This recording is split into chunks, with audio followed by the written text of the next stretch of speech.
नमस्कार. श्री निसर्गदत्त महाराज एक चिंतन संकलन भाग 128.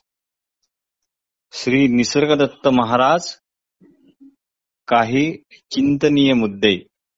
श्री निसर्गदत्त महाराज काही चिंतनीय मुद्दे. तुम्ही स्वतःला व्यक्ती समजता आणि तिलाच तुम्ही चिटकून राहता. तुम्ही स्वतःला व्यक्ती मानता म्हणूनच तुम्ही ज्ञानी पुरुषालाही थोडी वेगळी पण अधिक माहिती असणारी, अधिक सामर्थ्य असणारी अशी व्यक्तीच मानता आणि इथेच सारे चुकते. स्वतःला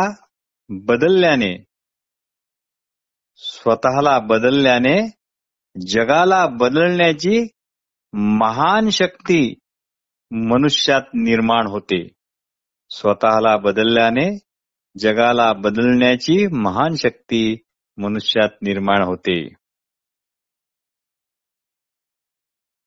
मी बदललो. निसर्गदत्त महाराज म्हणतात, मी बदललो त्यामुळे माझे जग सुद्धा पूर्णपणे बदलले. तुमचे जग मात्र तसेच राहिले, कारण तुम्ही बदललाच नाही.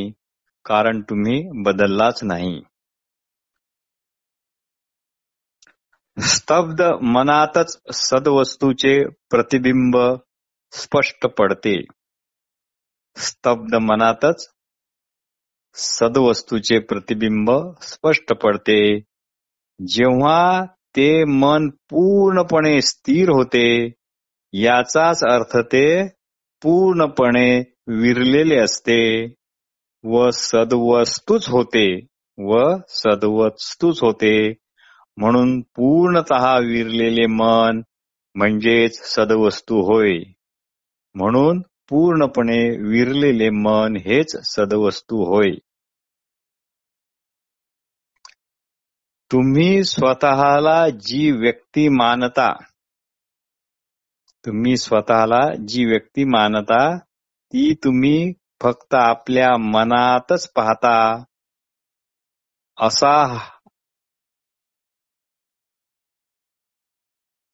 तुम्ही स्वतःला जी व्यक्ती मानता ती तुम्ही आपल्या मनातच पाहत असलेल्या जगाचा भाग आहे. तुम्ही स्वतःला जी व्यक्ती मानता ती तुम्ही आपल्या मनातच पाहत असलेल्या जगाचा भाग आहे. असे केवळ पहा, पण त्या मनाकडे बाहेरून पहा.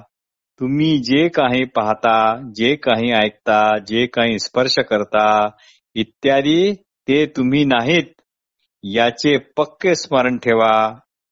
तुमची सावध राहण्याची व तुमची अलगपणाची शक्ती इथे वापरा. ह्या जगातील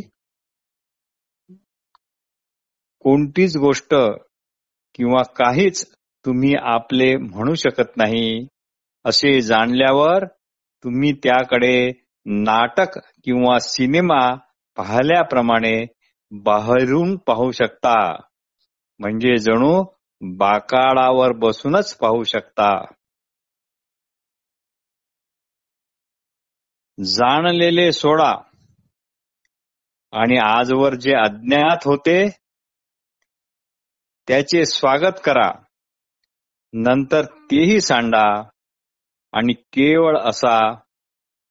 हे केवळ असणे म्हणजेच ज्ञान, म्हणजेच स्वरूप ज्ञान. स्वतःची अशी खात्री पटवा की सुखासाठी धडपडण्याची काही एक गरज नाही. तो एक बाष्कळ प्रयत्न आहे.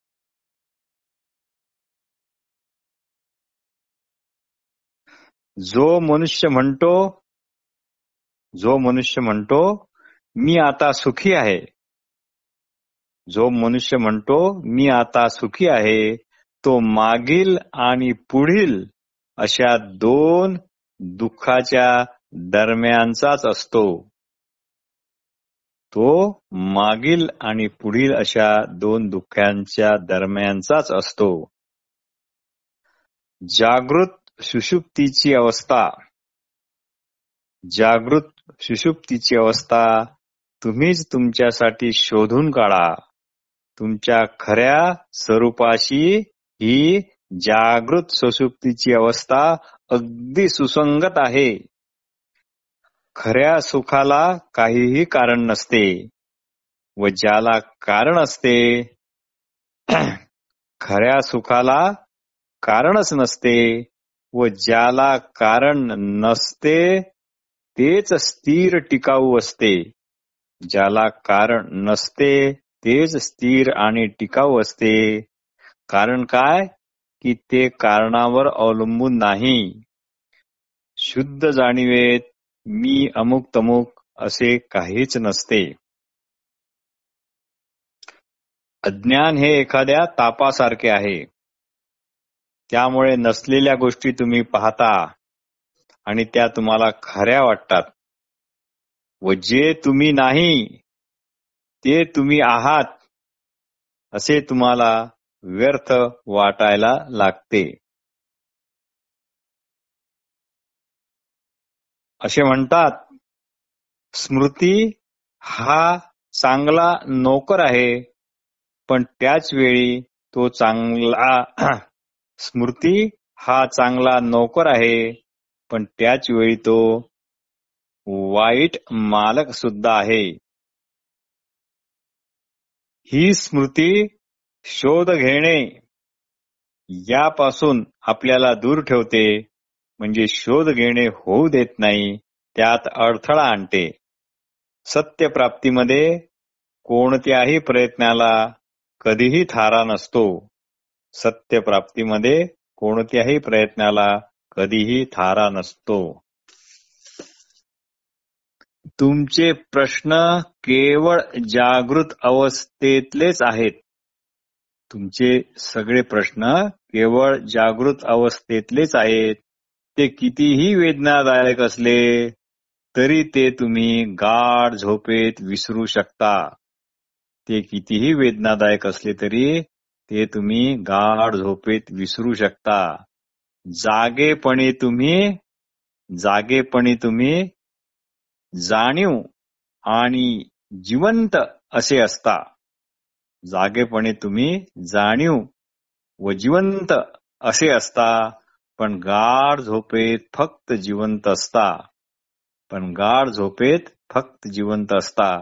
वास्तविक पाहता तुम्ही सर्व आहात आणि सर्वातीत पण आहात. पण हे जाणण्याच्या आड तुमची मी अमुक तमुक ही स्मृतीच येत असते. ही स्मृतीच याला कारणीभूत आहे.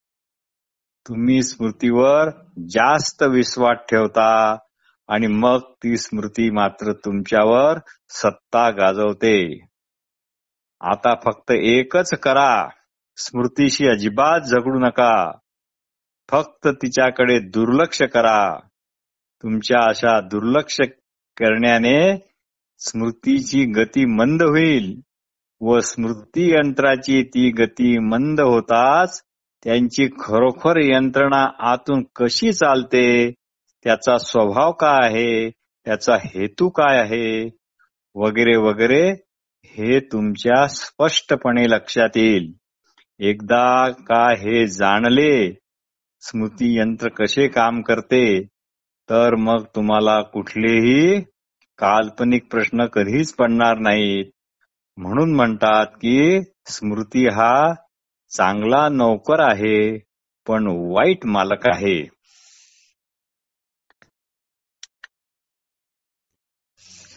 जे बदलू शकत नाही तेच उरते, तेवढेच उरते.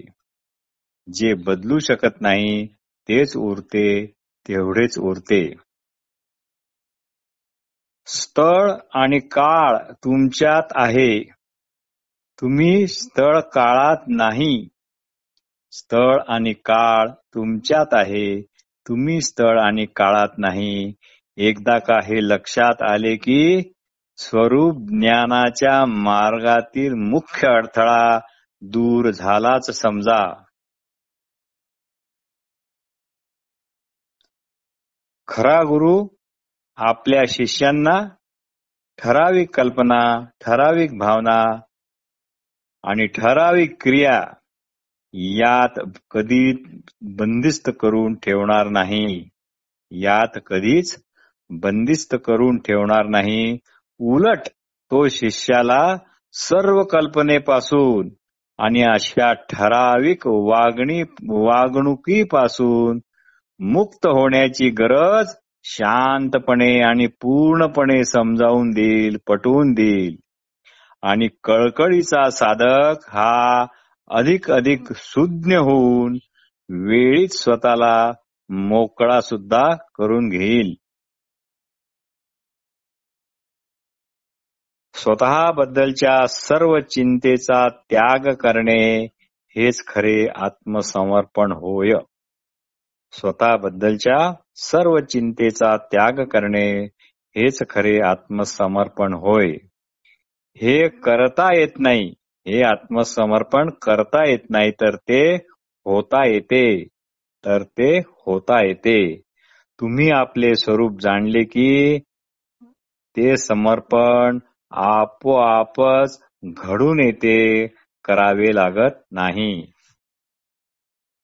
हालचाल व पाणी कधीच वेगवेगळे नसतात. हालचाल व पाणी कधीच वेगवेगळे नसतात. जाणीव नेहमी गतीची किंवा बदलाची असते. जाणीव ही नेहमी गतीची किंवा बदलाची असते. पण स्थिरता अशा जाणीवीला तात्काळ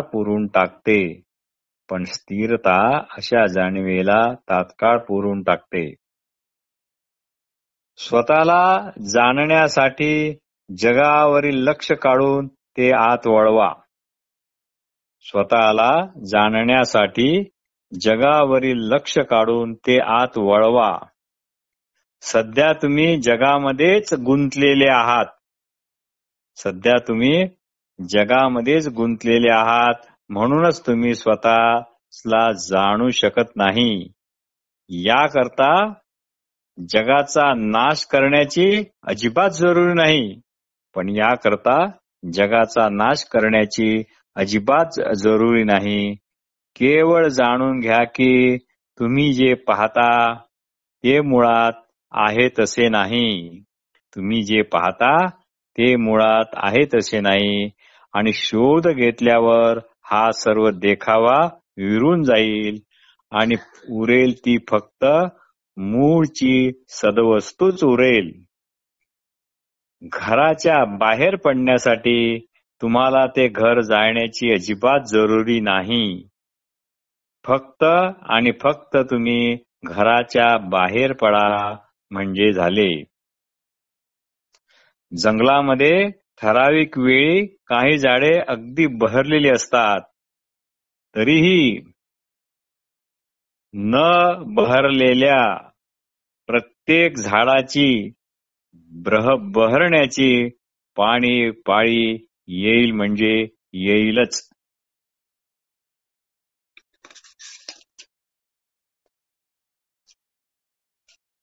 मी आहे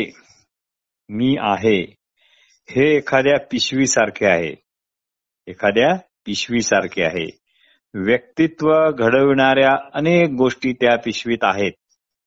व्यक्तित्व घडविणाऱ्या अनेक गोष्टी त्या पिशवीत आहेत. असे एका साधकाने म्हणताच श्री निसर्गदत्त महाराज म्हणाले, तसे नाही. ज्या धाग्याने पिशवी विणली आहे तो धागा आहे. तो धागा म्हणजेच मी अमुक तमुक असा आहे. जेव्हा तुम्ही स्वतःबद्दल स्त्री म्हणून विचार करता तेव्हा आपण स्त्री आहोत असा त्याचा अर्थ होतो काय? किंवा पुरुष म्हणून विचार करता तेव्हा आपण पुरुष आहोत असा त्याचा अर्थ होतो का? की तुम्ही देहाला स्त्री संबोधता किंवा तुम्ही देहाला पुरुष संबोधता असा अर्थ आहे काय? विचार करा आणि शोधा. एक विदेशी महिला साधक ज्या नुकत्याच रमण आश्रमातून आलेल्या आहेत महाराजांच्या भेटीला, त्या विदेशी महिला साधक म्हणाल्या, मी आपल्या समोर धूम्रपान करू शकते काय? म्हणजे सिगारेट ओढू शकते काय? कारण की एखाद्या साधू महात्म्यासमोर कुणी धूम्रपान करत नाही आणि विशेषतः स्त्रिया तर मुळीच करत नाही. यावर महाराज शांतपणे म्हणाले, जरूर करा, जरूर करा, बिनधास्त करा, बिनधास्त धूम्रपान करा, कोणाला काहीही वाटणार नाही, कोणाला काहीही वाटणार नाही.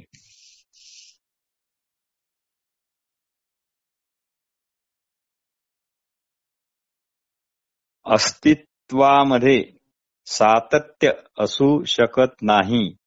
अस्तित्वामध्ये सातत्य असू शकत नाही, कारण सातत्यावरून भूत, वर्तमान, भविष्य असे काळासंबंधीच सूचित होते.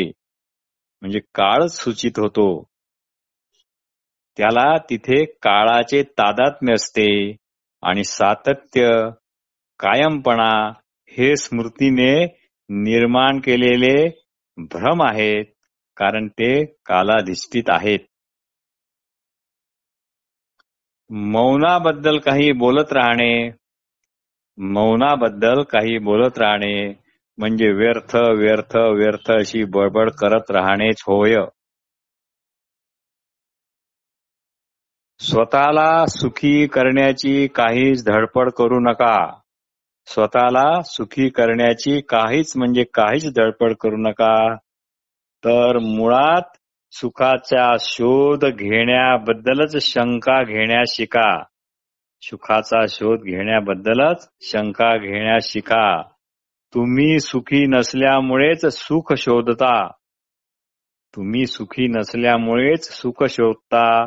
पण तुम्ही इतकेच करा, तुम्ही दुःखी कशामुळे आहात तेच मनापासून शोधा, तेच मनापासून पहा.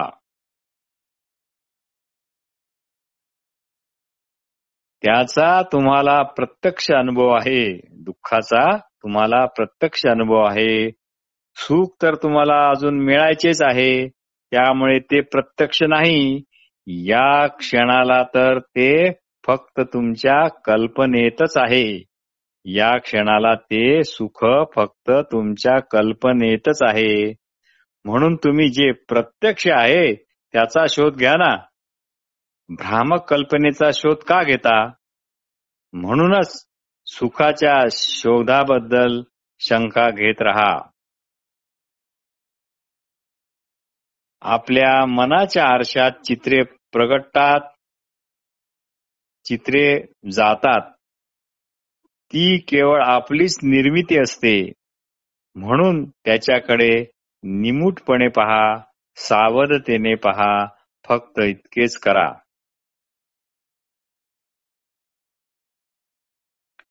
तुम्हाला देह नसल्यामुळे तुम्हाला ठार मारता येत नाही. तुम्हाला देह नसल्यामुळे तुम्हाला ठार मारता येत नाही. तुम्हाला मालमत्ताच नसल्यामुळे तुम्हाला लुटता पण येत नाही. तुम्हाला मालमत्ताच नसल्यामुळे तुम्हाला लुटता पण येत नाही. तुम्हाला मनच नसल्यामुळे तुम्हाला फसवणे हे सुद्धा कठीण. तुम्हाला मनच नसल्यामुळे तुम्हाला फसवणे सुद्धा कठीण, किंबहुना फारच कठीण किंवा अशक्यच असे व्हा. तिन्ही अवस्था एकाच सुषुप्तीप्रमाणे तुम्हाला वाटायला हव्यात. म्हणजे जागृत, स्वप्न आणि सुषुप्ती ह्या तिन्ही अवस्था एकाच सुषुप्तीप्रमाणे म्हणजे जागृत सुषुप्तीप्रमाणे तुम्हाला वाटायला हव्यात.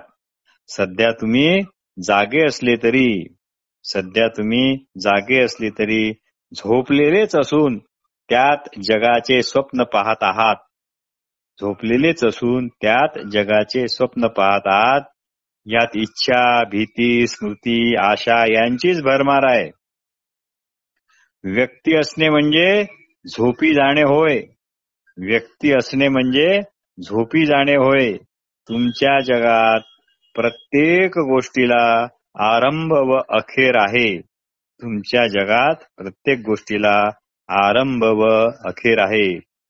श्री निसर्गदत्त महाराज म्हणतात, पण माझ्या दृष्टीने आरंभ अखेर असे काहीही नाही. आरंभ अखेर असे काहीच नाही. आरंभ व अखेर हे शेवटी कालावरच आधारित आहेत ना. कालावरच आधारित आहेत ना. व्यक्ती असेपर्यंत भीती ही वाटणारच. व्यक्ती असेपर्यंत ही भीती वाटणारच. वैयक्तिक समीकरणाचा त्याग करा.